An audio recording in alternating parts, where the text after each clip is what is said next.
Gurubhyo Namaha, Pujaniya Swamiji, members of the ashram and trustees of the Sri Vishnu Mohan Foundation, distinguished speakers and the esteemed audience.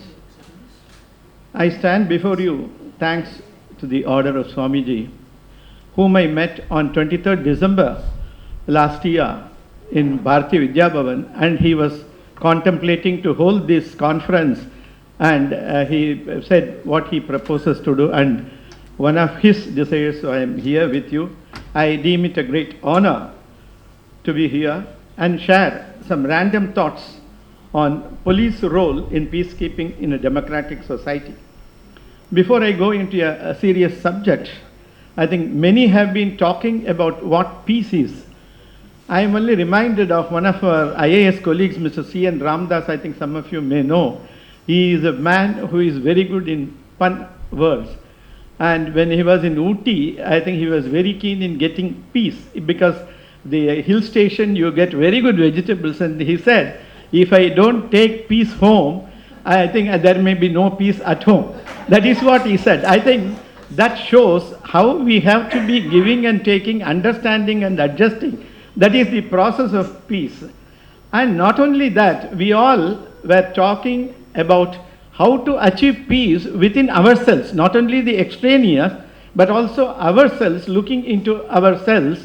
I am only reminded of an incident in one of the temples in Tamil Nadu. I think one of the Swamis used to tell. I think the inspector of the temples went to the temple and he was going through the accounts, and then he came across a writing, Summa irukiravanukku sothupatta rendu. So immediately this inspector asked, you are giving one packet of food for everybody. Why should you give for this man 2 packets of food? What was the necessity? No, sir, you please see him and then you will realize why we are doing it. That gentleman came. The inspector told the same thing. I don't know why they should be giving you 2 packets, which is, we are occurring with this expenditure more. Then he said, sir, you please come with me. He took him to the temple and sat there. I think this inspector became, because he was in agitation in mind, he was becoming restless. He could not stay there for more than 15-20 minutes. But whereas this gentleman went on for hours and he was sitting meditating upon him, upon the God, and then only he realized this man is doing something towards the spiritual exercise. I think what we are doing is correct. That is where we get peace, inner peace.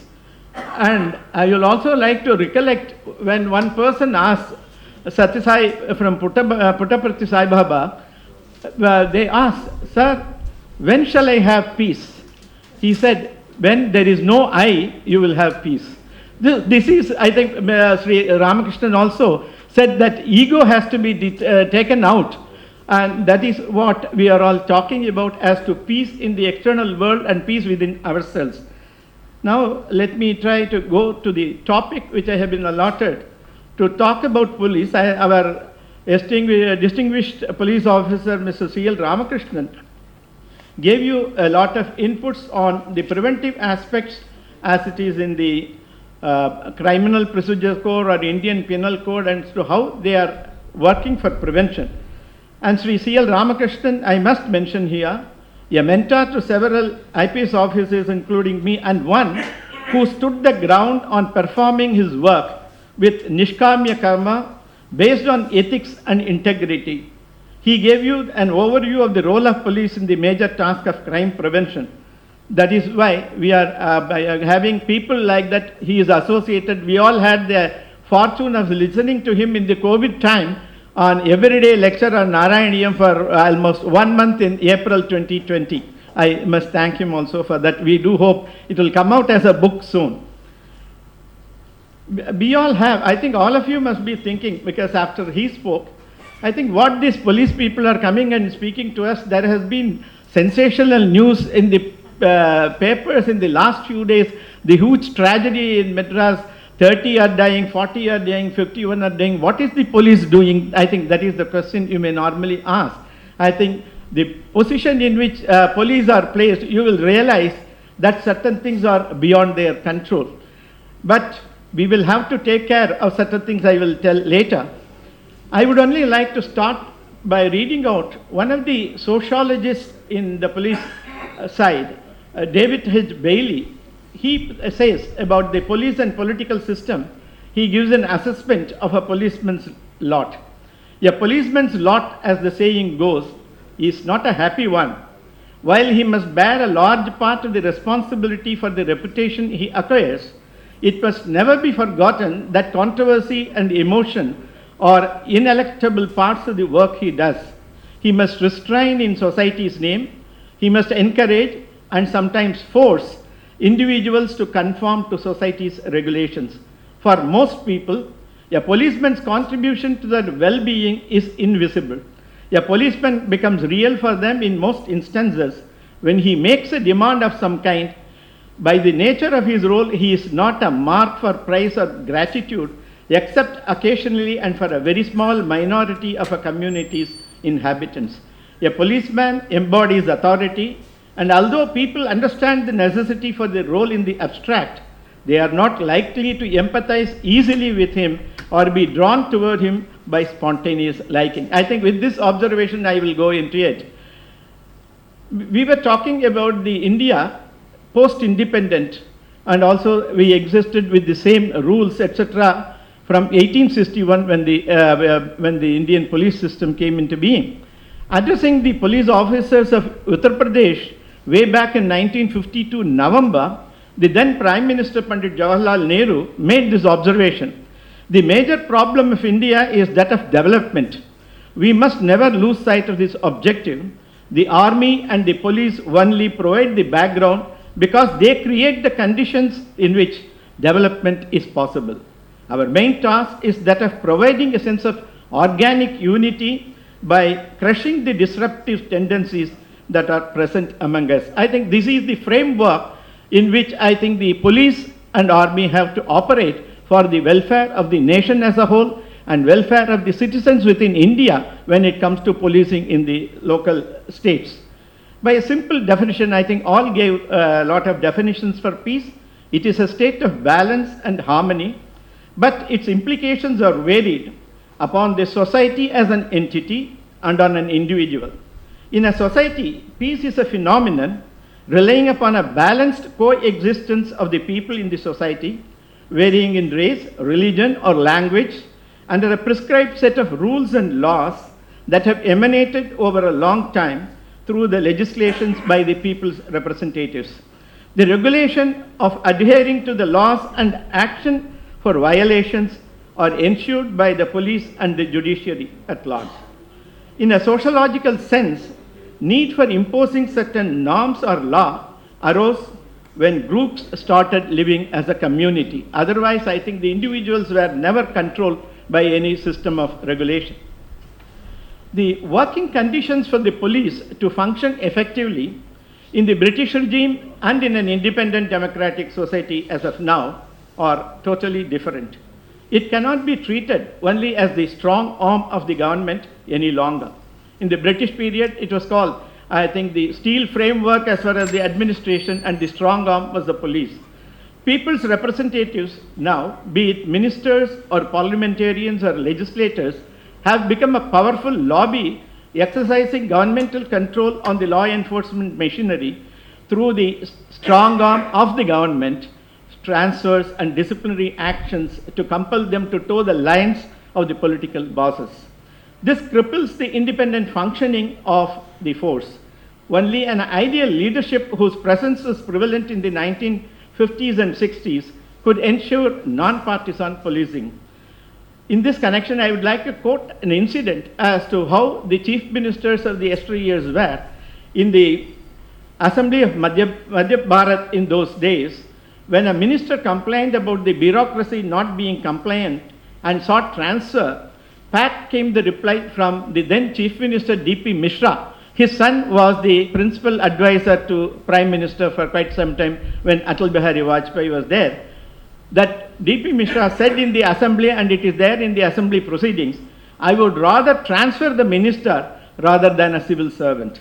This is the credit given to the civil servants as to how they should perform and be inevitable, and they cannot spare them. Do we have such a political leadership today is a big question. And societal changes are yet another factor in disturbing the stability of the country. For instance, after we became independent, lot of land reforms, bills, etc. were introduced, abolition of zamindari and other things which came into existence. This had turned a new historical page for those who were only tillers. I think those who were tillers, they became the owners of the land, and that is one which brought societal imbalance. The Rajputs and Patels in Rajasthan could not tolerate that those who were being treated as an oppressed, now they have become equal to talk to. I think this is a social phenomenon which the police has to handle when it becomes a police issue. The possibility of course correction in the behavior of the young ones by the elders or family members or neighbors is a thing of the past. The relationship between the teacher and the taught has undergone a sea change. The teacher cannot any longer punish or admonish the student for his misbehavior and not doing in the class, which is resulting in a deviant behavior, drug abuse, etc. Immediately the parents congregate in the school to protest. Then how will they teach them good behavior? Added to that are the restrictions on the conduct of moral instruction classes, which has led to questioning the elders, and the cultural values are getting lost. Such a development has increased the incidence of crime, minor crime to major crimes like rape and murder and whatnot. A major development in post-independent India is also criminalization of politics and politicization of criminals. If you take the history of the people who are now in the parliament with 2024 election, the papers say 40% of the people have some crime history. If they are going to legislate for the country, they are going to be the leaders. We do not know how they will lead us. The policeman is a part of the society which he is trying to protect from the ills of the society, and he is expected to raise above the societal impact on him and ensure integrity, equal treatment to all, and support the right cause. Further, in the colonial era, the policeman was feared. In this connection, I would like to recollect Sri Ramakrishna, who was there in West Bengal in Kamarpukur. He used to comment in the pond in that village, people used to go and defecate. And then the elders called and told the people, don't do that, it is not correct. Then he said, somebody put up a board, defecating here and creating nuisance is punishable by order. Then he said, people immediately listened to it. So he said there is a need to enforce. That is what is called for, he said.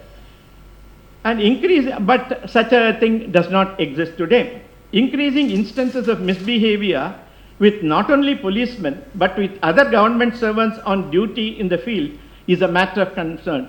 An ED officer gets attacked, IT officer gets attacked, Tahsildar gets attacked, and policemen get attacked in very severe ways. I think where are we going? What is the path which we are taking to? Today the working environment of the police has become difficult due to pressures of work, to take a decision deviating from the lawful one, minimize the offense, attracting threats from the underground gangs, etc. All this, I think, how many of you will know the person who had been working for communal harmony in Maharashtra, Hemant Karkare, who lost his life in that attack in the November 2008. Added to all this is a major threat of a policeman being lured by the menace of bribery. It is to be handled with a firm hand. And coming to the sections, he said, but the Indian police was formed under the Police Act of 1861, and now we are in the 21st century. The police has got itself remodified with new duties coming, general security of institutions, VIP security, cyber crimes, aviation security, etc. I think the role has enlarged, but I think the mindset is yet to change. The technological advancement have no doubt strengthened the police with electronic gadgets, internet and other signal monitoring, effective communication, etc. And at the same time, the opponents, the violators, the criminals and the terrorists and the insurgents who are behind all this organized crime, etc., They are having access to such devices and weapons, making the police job daunting. And one thing we will have to distinguish between, I said about insurgents and terrorists. The insurgents fight for certain purpose in their own state. They are not as terrifying as the terrorists. We have seen in Mizoram, when they were fighting for their own cause, led by Mizo National Front Laldenga, I think they used to only choose the targets, especially the administrative people or the institution, and they never tried to kill their own Mizo nationals. That was their idea. But when it comes to terrorism, I think they don't have any specific targets and the innocents get killed. How many of you would know Mr. Bian Singh, who was the Chief Minister of Punjab, he said, we are applying human rights norms to these people who are terrorists, who have no concern for the lives of common man, and when they are violating human rights and killing innocents, should we give them the authority to use human rights for their purposes? But the same Bian Singh also became an attack and a target. And in the maintenance, but we all think only police are working here. But how many of us know that in the maintenance of border security, with which the Central Armed Police Forces like BSF, CRPF, ITBP and the Special Security Bureau SSB are having a definite role in being the first line of defense. I want to emphasize first, because in most of our decisions, it is the army should be in the second line. They should not cross the border and open anything which will tend to result in a war. So these paramilitary or armed forces are only kept as a first line of defense, and the armed forces by the army or navy, or they come in the second layer and tasked to intervene if warlike situation erupts. Hence, police excesses, if any, in the border crossing, etc., could be dealt with lesser stringent action on them. But in the domain of internal security, to maintain law and order or in security duties, the police is pitted against their own co-citizens. In this field, they face certain constraints. First, the due process of law and principles of natural justice need to be adhered to, because so many judicial people are watching. It can be a local court or sessions court or high court or supreme court. Everyone is waiting to say the police have exceeded their limits. Secondly, the force used should be commensurate with the violence and violation of acts of law, and shooting cannot be the first resort. Yeah, I think he will be able to recollect when we joined the service, we didn't have the Malabar Special Police, it became Tamil Nadu Special Police.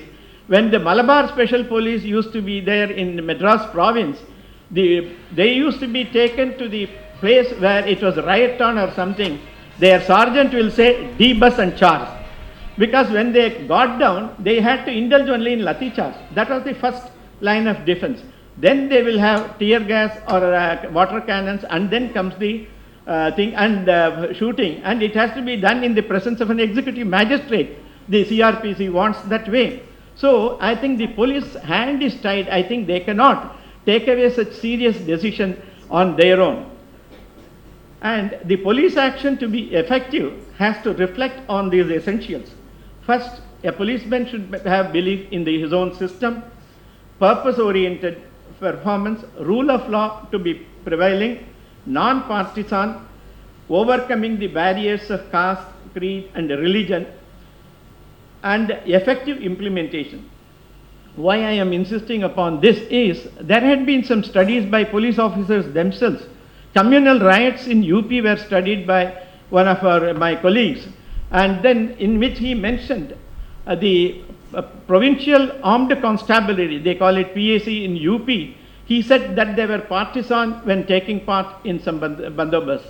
They were siding with a particular community, and they were not doing their neutral affair. And also some of the station house officers were not registering the first information reports by the person who had given, because he is from the other community. So he has put in a very damaging mess. I think police officers themselves were quite upset that here is an officer who has brought out to the whole world what is like in UP. Yet another demand made on a policeman is to make him, and in between, I think we were talking about violence in the community and how we should be reacting. I think that is what brings the police. But the common man himself has also to intervene. Our Mahatma Gandhi, who was leading our Indian independence on the concept of non-violence, when he was in Sabarmati Ashram, one day he was quite baffled when somebody came and told him a woman was molested, and these people, including our own Ahimsa-vadis, they stood as mute spectators and nothing was done. Then he says, non-violence is not for the cowards. Non-violence is for a strong man who will desist from indulging in violence, and when it is required for the societal welfare, he should be able to take the arm in his hand if it is. This is what Mahatma Gandhi himself has said. Because a person, when he is seeing a thing, he should be encouraged to bring some justice into the system by intervening.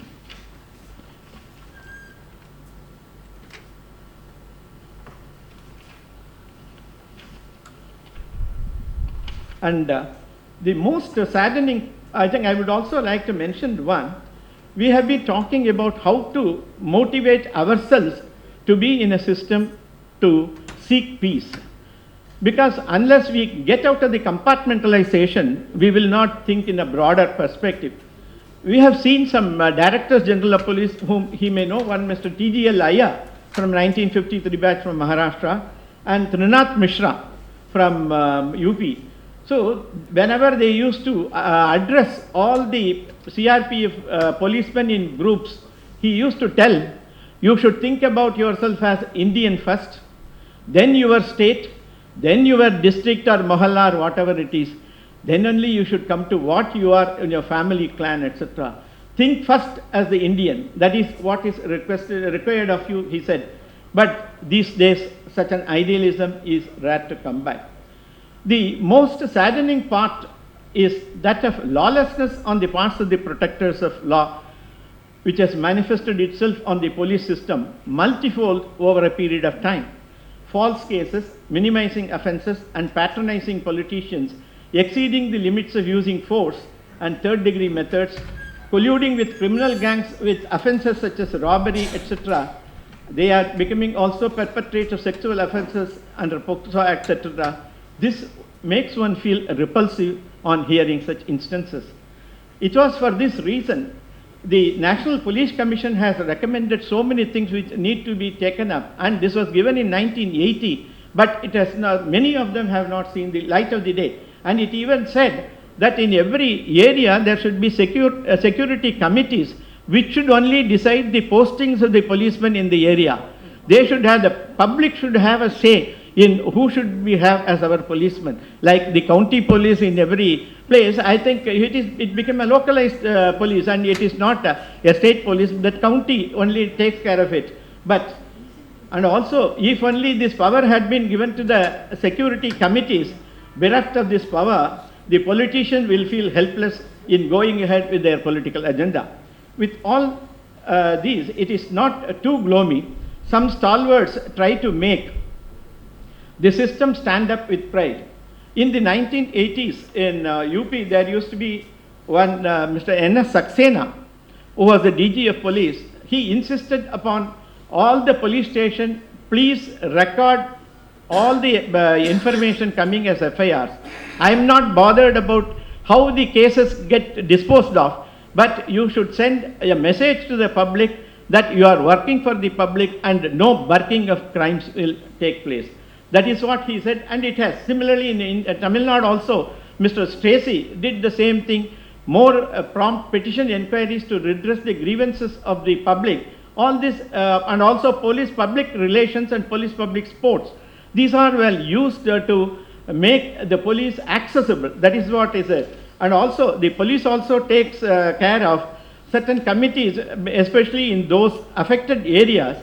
We try to give a village defense committee or peace committee, and we have the boys clubs to see that the children are not going the wrong way. And like that some measures are, and now recently they have also introduced cadet police, student cadet police, so that they will give them some training, just as in ACC or NCC. This also is being worked up by the, and you must be happy to know that when Saxena was the DG in UP, he gave a request to the VIPs, the bigwigs, please do not visit the Kumbh Mela.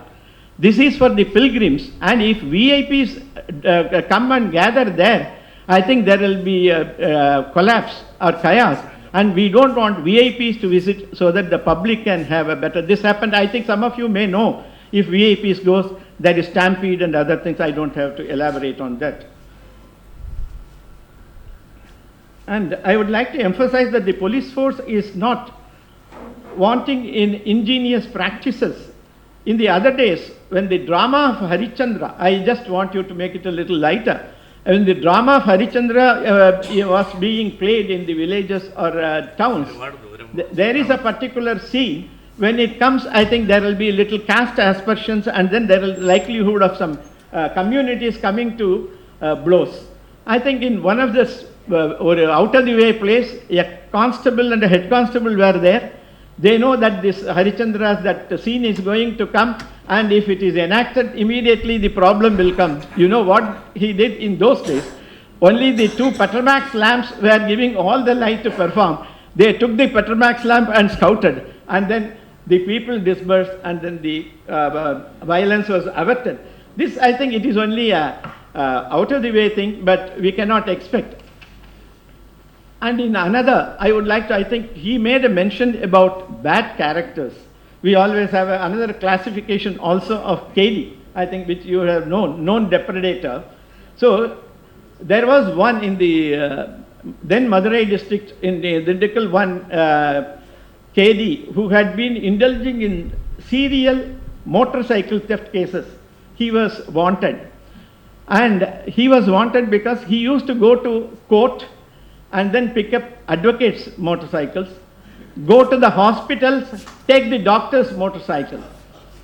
But when we interrogated him later, he said, these two sections have let me down very badly. When my wife was admitted in a hospital, she was not treated well, and then I think maybe the child was dead or something like that. He had a grudge over the doctor.